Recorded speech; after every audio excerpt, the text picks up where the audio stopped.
எல்லாத்திலும் black and ஒயிட்டா இந்த விஜய் இருப்பான் அப்படின்னு காட்டுறதுக்கு தான் அந்த கலர்.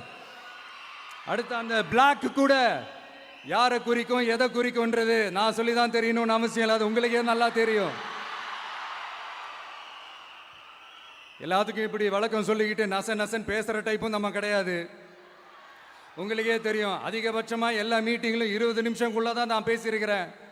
அதனால் இப்போ மக்கள் என்கிட்ட என்ன சொல்கிறாங்க அப்படின்னா, இந்தப்பா விஜய், நீ எங்களுக்காக உழைக்கிறதுக்காக வந்திருக்கிற, அந்த வேலையை மட்டும் பாரு, உன்னை பற்றி பேசுகிறவங்கள நாங்கள் பார்த்துக்கிறோம் அப்படின்னு சொல்லிட்டாங்க. சரி, ஆனது ஆச்சு. இப்போ என்ன, உனக்கு எதிரிகளே இல்லையா அப்படின்லாம் கேட்டால் அப்படிலாம் நான் சொல்ல மாட்டேன், அப்படிலாம் நான் நினைக்கவும் மாட்டேன், அப்படி நினைக்கவும் கூடாது. இப்பவும் சொல்கிறேன், அரசியல் ரீதியாக சொல்கிறேன், 2 பேருக்கு நடுவில் தான் போட்டியே. ஒன்று இன்னொன்று, எஸ், ஒன்று டிவிக்கு, இன்னொன்று டிஎம்கே. இதுக்கு நடுவில் வேற யாருக்கும் எந்த வேலையும் கிடையாது. ஏதாவது இருக்குன்னு சொல்றீங்க? எலெக்ஷனுக்கு முன்னாடியும் அவங்களுக்கு ஒரு வேலையும் இல்லை, இப்ப எலெக்ஷனுக்கு அப்புறம் சுத்தம். ஆனா இந்த திமுகவும் மற்றும் பலரும் ஒன்னா சேர்ந்துக்கிட்டு இந்த விஜயோட ஆட்சி வந்துடக்கூடாதுன்னு சொல்லி ஒரு கூத்து ஒன்று பண்ணாங்களே, அந்த கடைசி 5 நாள், அடாடாடாடாடா, நமக்கெல்லாம் ஓஹோ இப்படியெல்லாம் கூட நடக்குமோ என்ன கூத்துங்கிறீங்க. ஆனா ஃபியூச்சர் என்னவா இருக்குன்றதை மட்டும் இப்ப நான் சொல்றேன். உங்களுக்காக உண்மையா உழைக்க வந்த இந்த விஜயா, இல்ல இந்த விஜயோட ஆட்சி அமைஞ்சிடக்கூடாதுன்னு தடுக்க நினைச்ச ஸ்டாலின் சாரா, அவ்வளவுதான். இதுக்கு நடுவில் வேற யாரும் எந்த அல்லு சில்லும் உள்ள வந்து நம்மளை தடுக்கிறதோ எதிர்க்கிறதோ ஏதாவது பண்ணாங்கன்னா நிர்வாகம் அதுக்கு பொறுப்பில்லை ராஜா, நிர்வாகம் அதுக்கு பொறுப்பில்லை. ரிசல்ட் என்னவா வரும்ன்றது அது உங்களுக்கே நல்லா தெரியும். நம்மளை ஏளனமா பேசுறதா நினைச்சு அவங்களுக்கு ஆப்பு வச்சுக்கிறாங்க. திமுக நம்மளை தடுக்க, திமுக நம்மளை எதிர்க்க, திமுக நம்மளை அவமானப்படுத்த அத்தனையும் நமக்கு நன்மையே.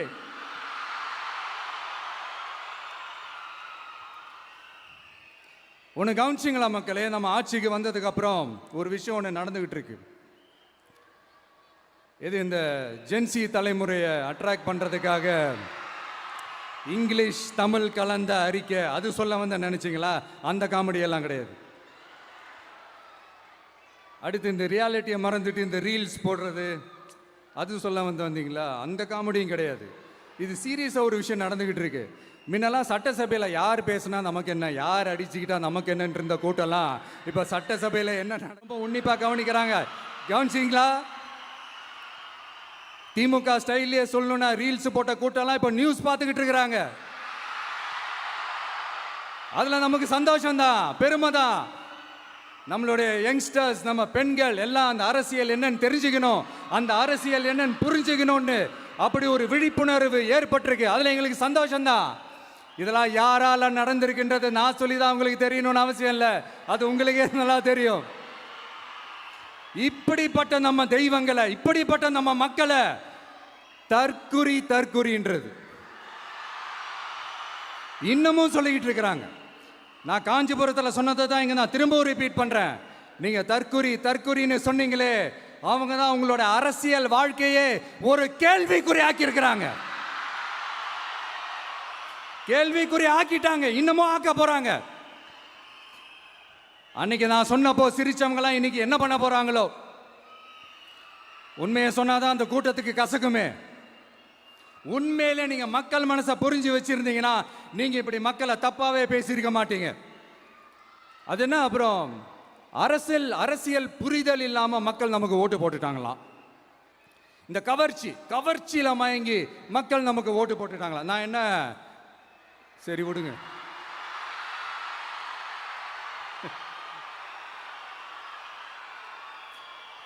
மக்கள் அவங்களுக்கு ஓட்டு போட்டா அந்த மக்கள் நல்லவங்களாம், அதே மக்கள் நமக்கு ஓட்டு போட்டா அந்த மக்கள் கெட்டவங்களா, தற்குறியா. இதே மக்கள் தான் இத்தனை வருஷமா அவங்களுக்கு ஓட்டு போட்டுட்டு இருந்தாங்க. உங்களுக்கு மட்டும் என்ன, வேற ஏதாவது பிளானட்ல இருந்து குதிச்சு ஓட்டு போட்டு போனாங்களா? தற்குறியாமா, தற்குறி நல்லா வருது, வேணான்னு பாக்குறேன். எங்க அண்ணன் விஜயகாந்த் அண்ணன் சொல்ற மாதிரி. அண்ணா அவர்கள் ஆரம்பிச்ச கட்சியை ஒரு அடிமை கூடாரமா ஆக்குனது யாருங்க சார்? இப்படியெல்லாம் ஆக்கிட்டு உண்மையை சொல்லு உடன்பிறப்பேவா. உங்களோட அந்த உண்மையான உடன்பிறப்புக்கெல்லாம் என்ன சொல்றாங்க தெரியுமா சார்? திமுக இப்படி ஆனதுக்கு காரணம், அந்த காரணத்தை வெளியிலலாம் போய் தேடாதீங்க, உங்க குடும்பத்துக்குள்ளேயே கேளுங்கிறாங்க. உங்களுக்காக மாடா உழைச்சி தேஞ்சு போய் கிடக்கிறோம். திமுக இப்படி ஆனதுக்கு காரணம் உழைக்காம சொகுசா இருக்கிற உங்க குடும்பத்துக்குள்ளேயே போய் கேளுங்கிறாங்க. ஒவ்வொரு திமுக தொண்டனும் அதை சொல்றாங்க. அதை புரிஞ்சிக்காம நம்மளையும் நம்ம மக்களையும் தப்பா பேசிக்கிட்டு, நீங்க மக்களை தப்பா பேசுனீங்கன்னா இந்த விஜய் வந்து கேள்வி கேட்பான், சும்மா இருக்க மாட்டான். இந்த விஜயும் தமிழ்நாட்டு மக்களும் வேறு வேறு இல்லை. இந்த விஜய் தான் தமிழ்நாட்டு மக்களோட ஒரு உண்மையான ஒரே பிரதிநிதி. இது இன்னைக்கும் சரி, நாளைக்கும் சரி, நாளன்னைக்கும் சரி, இதுதான் நிஜம். மறுபடியும் சொல்றேன், நமக்கும் மக்களுக்கும் இடையே இருக்கிற இந்த பூர்வ ஜென்ம பந்தத்தை, அந்த உறவை ஏதோ இந்த சதிகள் சூழ்ச்சிகள் பண்ணி யாராலையும் எதுவும் கெடுக்கவே முடியாது. கெடுக்க ட்ரை பண்ணீங்க நம்ம ஆட்சிக்கெல்லாம் வரதுக்கு முன்னாடி. என்ன சதிகள், என்ன சூழ்ச்சிகள், என்னென்னலாம் பண்ணி எப்படியெல்லாம் தடுத்துடலான்னு. ஆனால் இப்போ ஆட்சிக்கு வந்த இந்த சாமானிய மக்கள் ஆட்சியை நீங்கள் இந்த எதிர்கட்சியாக இருக்கும் போது ஒன்று யூஸ் பண்ணுவீங்களே, இந்த பழைய டெக்னிக்கு, அதெல்லாம் யூஸ் பண்ணி நம்மளையும் மக்களையும் பிரிச்சலாம்னு நினச்சிங்கன்னா அது ஒரு காலம் நடக்காது. மக்கள்லாம் ரொம்ப தெளிவாயிட்டாங்க சார், ரொம்ப தெளிவாயிட்டாங்க. அதனால ஒரு ஆக்கப்பூர்வமான ஒரு எதிர்கட்சியை செயல்பட்டு மக்கள் மனசை வெல்ல பாருங்க. இந்த கடைசி லாஸ்ட் 1 மந்தா நடந்த ஒரு சில விஷயங்கள் உங்ககிட்ட நான் ஷேர் பண்ணணும்னு ஆசைப்படுறேன். இந்த 200 யூனிட் மின்சாரம், கட்டணமில்லா மின்சாரம் அறிவிச்சோம். அதில் ஆல்ரெடி இருந்த 100 யூனிட் திமுக கொடுத்தது கிடையாது. மேடம் ஜெயலலிதா மேடம் இருந்தப்போ செஞ்சுட்டு போனது. ஸ்டாலின் சார் பதவி போன அந்த கடுப்புல அறிக்கையா விட்டு தள்ளிக்கிட்டு இருக்கிறாரு. என்ன பண்ணீங்க உங்களுடைய ஆட்சியில்? மக்கள் பணத்தை, டாஸ்மாக்ல இருந்து அடிச்ச அந்த பணத்தை, ஊழல் செஞ்ச அந்த ஃபைலை க்ளோஸ் பண்றதுக்கு அலையா அலைஞ்சிங்க. ஆனா இந்த விஜய் மக்களுக்கு தொந்தரவா இருக்கிற அதே டாஸ்மாக க்ளோஸ் பண்ணா.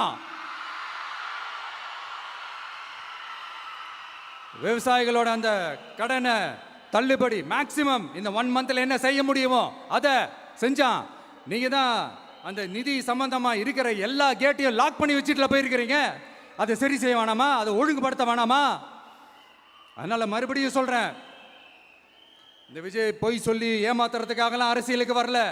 உங்க கூடவே நிக்கிறதுக்காக மட்டும்தான் அரசியலுக்கு வந்திருக்கிறேன். அதுல எந்த மாற்று கருத்துமே கிடையாது. கவலையப்படாதீங்க விவசாய பெருமக்களே. அடுத்து இந்த சட்டம் ஒழுங்கு, அது சரியில்லை இது சரியில்லைன்னு சொல்லி திமுகவும் மற்றும் பலரும் மாறி மாறி கூவுறீங்க. நான் ஒன்று கேட்குறேன், இந்த மாடல் அரசுன்னு சொல்றீங்களே, அதில் என்ன செஞ்சு வச்சுட்டு போயிருக்கீங்க?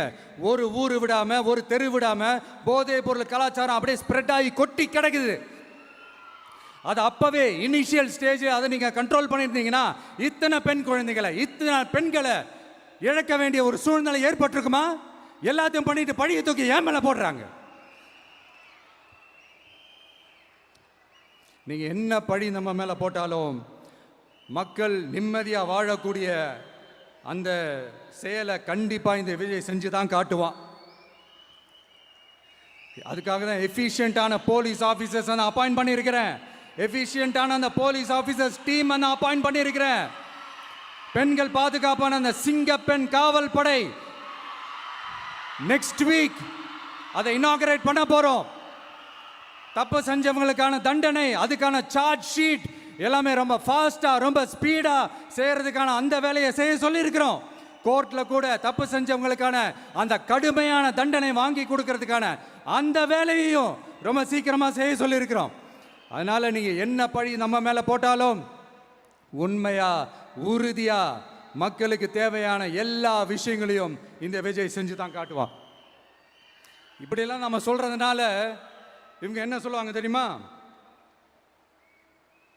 அவங்க தான் ஆட்சியிலே இல்லையே, அப்புறம் ஏங்க அவங்கள குறை சொல்றீங்க அப்படின்னு கேட்பாங்க. வேரில் வெந்நியை ஊற்றிட்டு போனவங்கள வெளிச்சம் போட்டு காட்டாம பின்ன வேற என்ன சொல்லுவாங்க? இதெல்லாம் மக்கள்கிட்ட நம்ம தெளிவாக எடுத்து சொல்லணும் இல்லையா? அதுக்காக தான் இதெல்லாம் சொல்லிட்டு இருக்கிறேன். நம்ம மக்களுக்காக இவ்வளோ வேலை பார்க்குறோம், ஆனால் இவங்க அதையெல்லாம் விட்டுட்டு குதிரை பேரம் பண்ணுறாரு, அது பண்ணுறாரு, இது பண்ணுறாருன்னு சொல்லிட்டு தப்பாக கதையெல்லாம் அடித்து விட்டுக்கிட்டு இந்த தீய சக்தியும் தீந்து போன சக்தியும் அதாங்க திமுகவும் மற்றும் பலரும் ஒன்னா சேர்ந்துக்கிட்டு திருட்டுத்தனமா யாருக்கும் தெரியாம ஒரு ஓரமா மூலையில உட்கார்ந்துட்டு பேரம் பேசி கூட்டு சேர்ந்து ஆட்சி அமைச்சு கொள்ளையடிக்க திட்டம் போட்டாங்க. அது ஏன் தெரியுமா? உங்களோட இந்த டிவிக்கு ஆட்சி அமைஞ்சா அவங்க பொழப்பே போயிடும். அந்த கொள்ளையடிக்கிறது, லஞ்சம், ஊழல் எல்லாமே கத்தம். அதான் இந்த காரணம். அடுத்து ஸ்டாலின் சார், திமுக இப்போ தீய சக்தி மட்டும் இல்ல, மக்களை விட்டு ரொம்ப தூரமா போன தூர சக்தி, ஓர சக்தி, கோர சக்தி, பார சக்தி.